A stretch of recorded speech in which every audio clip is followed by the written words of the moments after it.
nak share dengan korang signature trait macam KISS. So, kita akan ada few topik. So, hari ni I nak share dengan korang topik SNR. So, I percaya ramai lagi tak tahu SNR tu macam mana. So, jom I tunjuk dekat korang straight dekat chart. Alright, so kalau kita tengok dekat sini, apa itu SNR? Okay, SNR is support and resistance. Okay, resistance adalah puncak harga yang tertinggi, highest price. Kalau untuk support,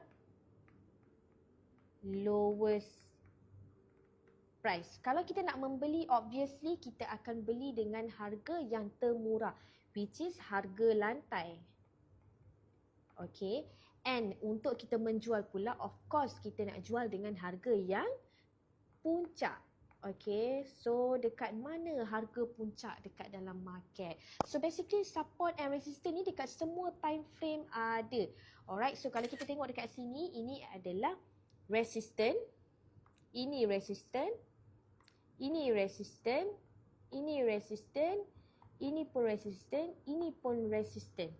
Then what about support? Okay, I tukar warna pula. Ini adalah support, ini support, ini support, ini support, and ini pun support. Ini pun support juga, which is harga yang terendah. Alright, so kalau kita tengok dekat market, alright, price akan melakukan sideways dahulu. Okay, dia akan bergerak sideways, dan pump, dia pecah. Ini adalah punca SNR breakout. So kita tahu ini adalah resistance. Kalau kena pecah, dia automatically kita akan mencari lebih kepada peluang buy. Alright, so dekat mana harga akan bermain-main? Kebiasaannya, resistance dia mesti akan mencari support, support akan mencari resistance. Itu adalah tujuan dekat dalam market. Alright, kalau kita tengok dekat sini, support dah pecah.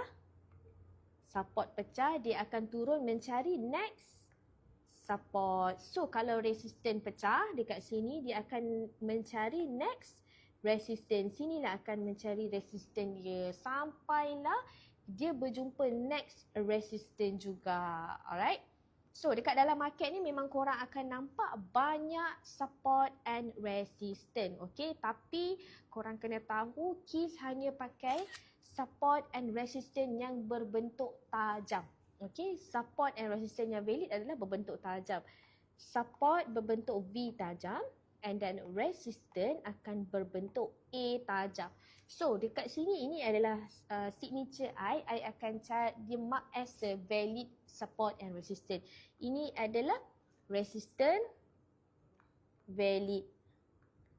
Okay, yang ini pun valid. So kalau support yang valid, KISS akan pakai dekat sini. Alright, support valid. Okay, yang ini pun support valid. Yang ini pun valid. Alright, so yang berlekuk, kalau you tengok dekat sini lekuk, I tak pakai. Alright, so guys, kita jumpa kepada next series pula. Okay, bye.